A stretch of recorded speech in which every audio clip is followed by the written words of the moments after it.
اے بادشاہ، تو مجھے ہرگز قتل نہیں کر سکے گا۔ مجھے قتل کرنے کا ایک ہی راستہ ہے۔ السلام علیکم ورحمۃ اللہ وبرکاتہ۔ حضرت صہیب رومی رضی اللہ تعالیٰ عنہ کا بیان ہے، رسول اللہ صلی اللہ علیہ وسلم نے ارشاد فرمایا، تم سے پہلے لوگوں میں ایک بادشاہ تھا، اس کے پاس ایک جادوگر تھا۔ وہ جادوگر بوڑھا ہو گیا۔ اس نے بادشاہ سے عرض کیا، بادشاہ سلامت، میری عمر اب بڑھاپے کی سرحد پار کرنے والی ہے، اس لیے کوئی لڑکا میری خدمت میں بھیجیں تاکہ اسے اپنا فن سکھا دوں، تاکہ وہ میری وفات کے بعد میرا قائم و مقام ہو سکے۔ بادشاہ نے جادوگر کے ہاں جادوگری سیکھنے کے لیے ایک لڑکا روانہ کر دیا۔ راستے میں ایک راہب تھا، وہ راہب کے پاس بیٹھ گیا اور اس کا کلام سنا۔ راہب کی بات اسے بڑی بھلی معلوم ہوئی۔ اس کے بعد جب لڑکا جادوگر کے پاس جاتا تو جاتے جاتے اس راہب کی خدمت میں بھی حاضری دیتا اور کچھ دیر کے لیے بیٹھا رہتا۔ اس وجہ سے جادوگر کے پاس پہنچنے میں تاخیر ہو جاتی تھی۔ جب وہ جادوگر کے پاس پہنچتا تو اس کی پٹائی ہوتی تھی۔ لڑکے نے اس بات کی شکایت راہب سے کی تو اس نے یہ ترکیب بتائی کہ اگر جادوگر کی مار کا خوف ہو تو اسے کہہ دینا کہ گھر والوں نے مجھے روک رکھا تھا، اور جب گھر والوں کا خوف ہو تو یہ بہانہ کر دینا کہ جادوگر نے روک لیا تھا۔ اس کے لیل و نہار اسی معمول کے مطابق گزر رہے تھے کہ ایک دن راستے میں ایک بھاری بھرکم جانور پر اس کی نگاہ پڑی جس نے لوگوں کی آمد و رفت میں رکاوٹ ڈال رکھی تھی۔ لڑکے نے اپنے دل میں کہا، آج میں جان لوں گا کہ جادوگر حق پر ہے یا راہب۔ پھر لڑکے نے ایک پتھر لے کر کہا، اے اللہ، اگر جادوگر کے مقابلے میں راہب کا طریقہ تجھے محبوب ہے تو اس جانور کو مار دے۔ یہ کہہ کر جانور کو پتھر دے مارا۔ اللہ کے حکم سے وہ بھاری بھرکم جانور وہیں ڈھیر ہو گیا۔ جب وہ لڑکا راہب کے پاس پہنچا اور اسے حقیقت حال سے آگاہ کیا تو اس نے کہا، اے بچے، اب تو مجھ سے افضل ہے۔ میں دیکھ رہا ہوں کہ تیرا معاملہ حد کو پہنچ گیا ہے۔ عنقریب تجھے ابتلاء و آزمائش کا سامنا کرنا پڑے گا۔ اگر تجھے آزمائش میں ڈالا گیا تو میرا پتہ نہ بتلانا۔ پھر یہ حال ہو گیا کہ وہ لڑکا اللہ کے حکم سے پتاشی اندھوں کو ٹھیک کرنے لگا۔ برس کی بیماری والے بھی اس کے علاج سے شفا یاب ہونے لگے۔ اس کے علاوہ بھی وہ ہر قسم کی بیماریوں کا علاج و معالج کرنے لگا۔ اسی دوران میں بادشاہ کے ایک خاص آدمی کو جو اندھا تھا لڑکے کے کمالات معلوم ہوئے تو وہ بھی بہت سے تحائف لے کے لڑکے کے خدمت میں حاضر ہوا اور بولا، اگر تو مجھے شفا یاب کر دے تو میں یہ جو کچھ لایا ہوں تجھے دے دوں گا۔ لڑکے نے کہا، میں کسی کو شفا یاب نہیں کرتا، بلکہ شفا عنایت کرنا تو اللہ کا کام ہے۔ اگر تو اللہ تعالیٰ پر ایمان لائے تو میں اللہ تعالیٰ سے تیرے لیے دعا کروں گا، ممکن ہے وہ تجھے شفا دے دے۔ وہ آدمی اللہ پر ایمان لے آیا اور اللہ تعالیٰ نے اسے بھلائی بخش دی۔ پھر وہ آدمی بادشاہ کی خدمت میں پہنچا اور حسب معمول اس کے پاس بیٹھ گیا۔ بادشاہ نے پوچھا، تیری بینائی کس نے بحال کر دی؟ اس نے جواب دیا، میرے پروردگار نے۔ بادشاہ طیش میں آ کر بولا، کیا میرے سوا بھی تیرا کوئی رب ہے؟ اس نے ڈٹ کر کہا، میرا اور تیرا رب صرف اللہ تعالیٰ ہے۔ یہ سن کر بادشاہ بھڑک اٹھا اور اسی آدمی کو مسلسل دردناک سزائیں دیتا رہا، یہاں تک کہ اس نے عاجز آ کر لڑکے کا پتہ بتا دیا۔ اب بادشاہ نے اس لڑکے کو بلوا بھیجا۔ لڑکا حاضر ہوا تو بادشاہ نے کہا، ارے واہ، تیری جادوگری کا فن اس قدر کامیاب ہو گیا کہ تو نابینوں کو بینائی عطا کرتا ہے اور برس کی مریضوں کو ٹھیک کرتا ہے اور ساری بیماریاں تیرے علاج سے ٹھیک ہو جاتی ہیں۔ لڑکے نے کہا، بادشاہ سلامت، میں اپنی طرف سے کوئی کسی کو شفا نہیں دیتا، بلکہ اللہ تعالیٰ ہی مریضوں کو شفا دیتے ہیں۔ چنانچہ بادشاہ نے اسے بھی قید کر دیا اور طرح طرح کی سزائیں دینی شروع کر دی۔ یہاں تک کہ لڑکے نے راہب کا پتہ بتا دیا۔ راہب کو پکڑ کر لایا گیا اور اسے اپنے دین سے منحرف ہونے کا حکم دیا گیا، لیکن اس نے صاف انکار کر دیا۔ اس کے لیے ایک آرا لایا گیا اور اسے راہب کے سر کی مانگ پر رکھ کر جلا دیا گیا، جس سے اس کے جسم کے 2 ٹکڑے ہو گئے۔ پھر بادشاہ کا وہ خاص آدمی لایا گیا جسے بینائی مل گئی تھی، اسے بھی اپنا دین چھوڑنے کو کہا گیا، لیکن اس نے بھی انکار کر دیا، چنانچہ اس کی مانگ پر بھی آرا چلا دیا گیا، جس سے اس کا وجود کٹ کر 2 حصوں میں تقسیم ہو گیا۔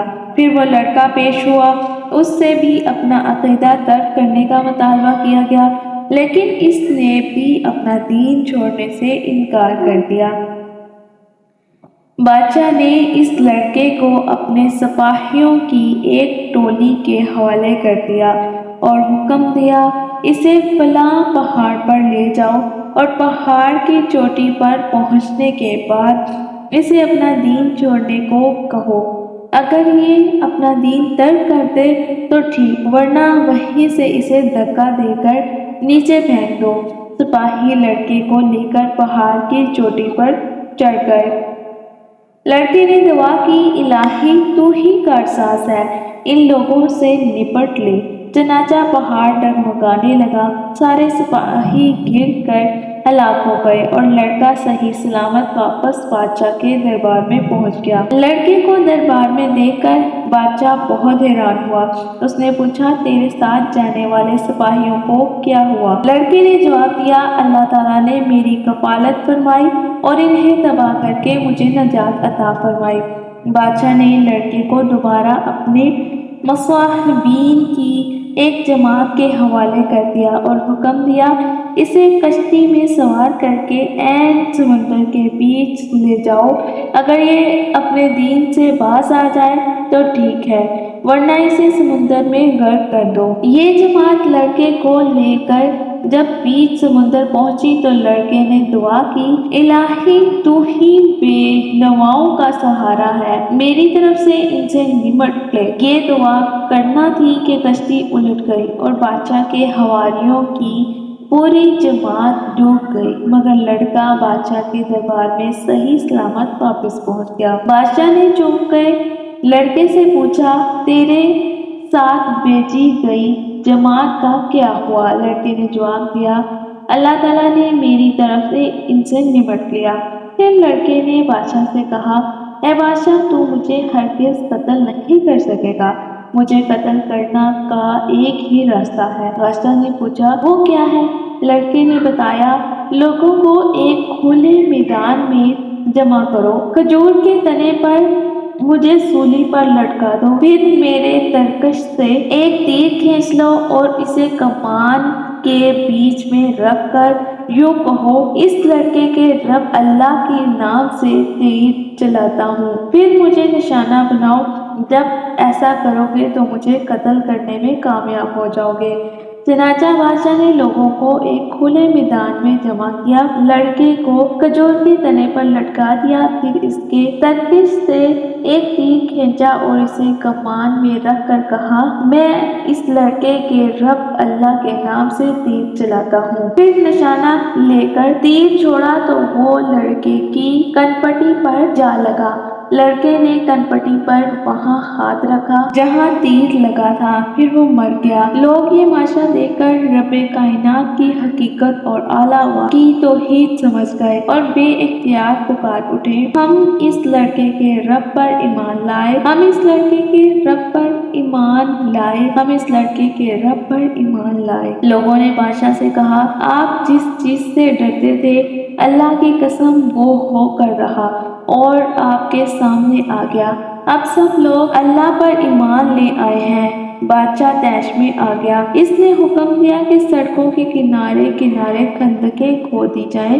اس کے حکم کی تعمیل میں خندقیں کھودی گئیں اور ان میں آگ بھڑکا دی گئی۔ بادشاہ نے حکم دیا، جو اپنے دین سے نہ پھرے اسے اس آگ میں جھونک دو یا اس سے کہو آگ میں کود پڑو۔ انہوں نے ایسا ہی کیا، حتیٰ کہ ایک عورت آئی، اس کے ہاتھوں میں ایک بچہ تھا، وہ آگ میں گرنے سے جھجکی تو بچے نے کہا اماں صبر کر، یقیناً تو حق پر ہے۔ اس واقعے کے پس منظر میں اللہ تعالیٰ کا یہ فرمانے عالی شان ہے وَالسَّمَاءِ ذَاتِ الْبُرُوجِ وَالْيَوْمِ الْمَوْعُودِ وَشَاهِدٍ وَمَشْهُودٍ قُتِلَ أَصْحَابُ الْأُخْدُودِ النَّارِ ذَاتِ الْوَقُودِ إِذْ هُمْ عَلَيْهَا قُعُودٌ وَهُمْ عَلَى مَا يَفْعَلُونَ بِالْمُؤْمِنِينَ شُهُودٌ وَمَا نَقَمُوا مِنْهُمْ إِلَّا أَنْ يُؤْمِنُوا بِاللَّهِ الْعَزِيزِ الْحَمِيدِ الَّذِي لَهُ مُلْكُ السَّمَاوَاتِ وَالْأَرْضِ وَاللَّهُ عَلَى كُلِّ شَيْءٍ شَهِيدٌ۔ برجوں والے آسمان کی قسم اور اس دن کی جس کا وعدہ کیا گیا اور حاضر ہونے والے اور حاضر کیے گئے کی، ہلاک کیے گئے ایندھن بھری آگ کی خندقوں والے، جبکہ وہ ان خندقوں کے کنارے بیٹھے تھے اور جو کچھ وہ مومنوں کے ساتھ کر رہے تھے اسے دیکھ رہے تھے، اور انہیں ان مومنوں کا یہی کام برا معلوم ہوا کہ وہ غالب و بالا قابل تعریف اللہ پر ایمان لے آئے تھے۔ وہ ذات کے اسی کے لیے آسمان اور زمین کی بادشاہت ہے اور اللہ ہر چیز پر شاہد ہے۔ چنانچہ خاتون نے بے دھڑک آگ میں چھلانگ لگا دی۔ اس بادشاہ کا نام ذو النواس تھا۔ اس ظالم اور متعصب بادشاہ نے صبح سے دوپہر تک 20,000 مومنین صادقین کو کھائیوں میں گرا کر شہید کر دیا۔